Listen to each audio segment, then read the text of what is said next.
In this video, it is upgrade time for the MST RMX 4. One of the key things that is really important with rear-wheel drive drifting is that these front tires spin as smoothly and stably as possible. As I assembled the car, I noticed that one of the hubs didn't want to spin as freely as I really wanted it to. So in order to help fix all this, we're going to be using these ATK V3 uprights from MST. These are basically going to be the same dimensions as the factory parts, but in a more rigid aluminum. It's going to hold our bearing more stable in order to help our free rolling of the front end of the car. But we have a couple other tips and tricks that we're going to go through as we install these. So we're going to show you how to install them and give you those other tips in this video. If you are new to the channel, welcome. My name is Troy. This is Roadside RC. You'll identify me bashing or crawling or drifting or racing, posting product review videos and how-tos. Let's get started by showing you a little bit what I'm talking about. Car up on a stand here. I know this isn't calibrated, and I've actually reviewed this in a previous video, but just as an idea, if we spin both tires there, what we're looking for is these tires to spin as long as possible. So you can actually come up with various ways to spin them repeatedly and then be able to see. And you can see like this one stopped. This one still, well, it was still going until I touched it, ding dong. But so this one does definitely have a little bit better spin, and there's a little wobble to this one. There's a little bit more wobble to this one as well. So we want to check all this out. We want to get rid of that wobble if we can, and we want to make these spin just as freely as possible. This is very important. Free rolling here, any little drag at all, even just the slightest amount of drag on these front wheels. And what ends up happening is it's like having the brake on for your car. And because we're dealing with so little traction in these RC drift cars, any even small amount of braking slows the whole car down, disrupts the drift. It's really important. I always see the guys that are like top of the top, their wheels always spin so amazingly. And with the wheel off, I'm actually going to go ahead and give you my first little tip about free rolling. So first, you'll notice as I assembled it, I already did not put on the little disc brake caliper that MST provides. That's because a lot of the times those end up causing drag either on this rotor or they end up dragging on the inside of the wheels. So I never even installed it in the first place. But the second little tip that we're going to do while we do all this is we're going to get rid of the rotors. I know they look fancy, but they also are plastic hexes that can deform, especially if you don't get the wheel on there just quite straight. They can deform, they cannot run out true. So we're going to be using these MST aluminum hexes. We're going to end up putting them all the way around on the car, and that will help us actually get these to roll even smoother and straighter. If you have assembled your car, then you know pretty much how this goes together. We're popping off the rotor like we said here, plus the pin, which I believe the new hexes come with new pins, so now we have some spares. And then we know it's 1, 2, 3 screws, and you can actually leave those ball studs in place. And your 2mm wrench will just come right down through the top of them, and you can take it out. But please note the position of these spacers or anything else that you have here, because you're going to want to put them back on with the new upright hub. I am then going to pull the axle shaft out.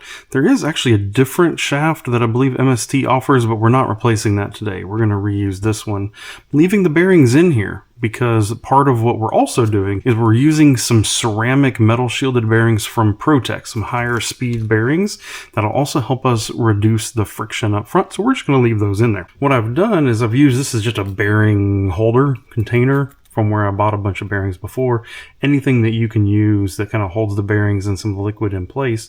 What I did is I filled it with mineral spirits. Acetone works as well.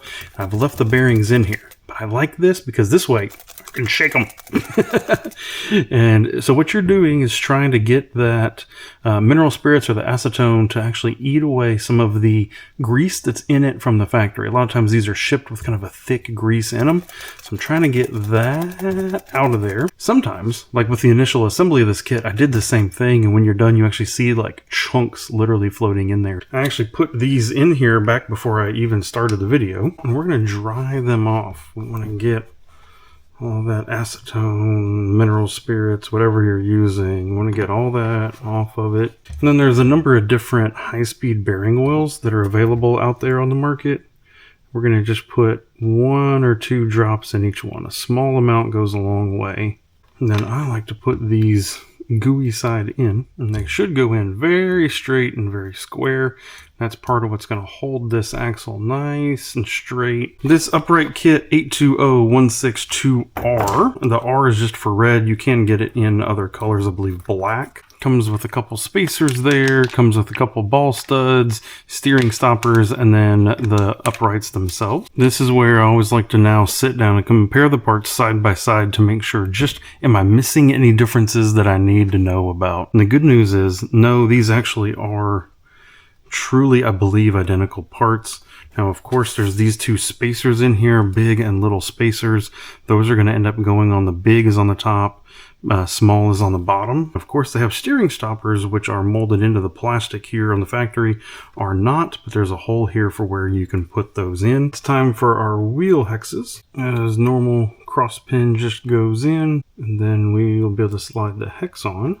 And then this small screw comes in through here to help hold this hex on. Normally I'd put thread locker on it if this was more of a basher or something, but honestly, the wheel ends up holding this screw in more than anything. And then there we go. That is all looking quite fancy now, isn't it? We're ready to bolt this on now, but remember, looking at the factory hubs, we want the thick spacer to be up on the top. We want the thin spacer to be on the bottom.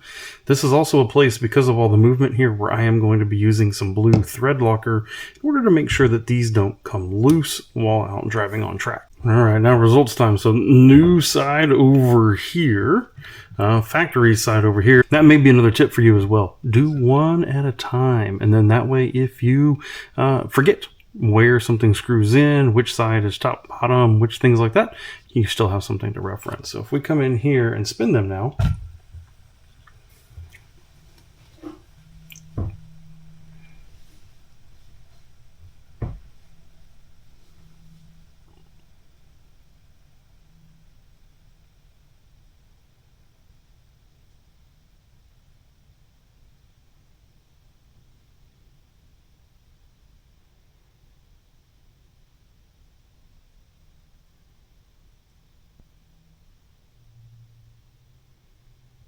all right, this side is stopped.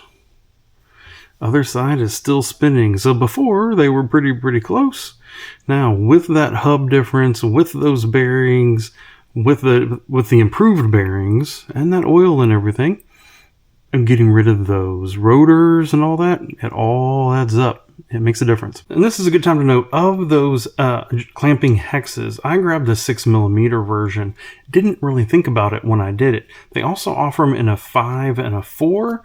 As near as I can measure, the factory hex from top to bottom is actually 5. So that means what I've done is I've actually just pushed my front wheels out 1mm, which is probably not really what I want to do, if I'm honest. So this is 820122. Which is the 6mm thick hexes. The 820043 is the 5mm hexes. I'll try to leave a link to those down in the video description as well. You might want to pick those up so that it matches this and it doesn't start, if you already got your body fitment and everything like that correct, it doesn't throw that off anymore. My job, I'm going to now flop over here to the other side and do it on the right front now that the left front is done.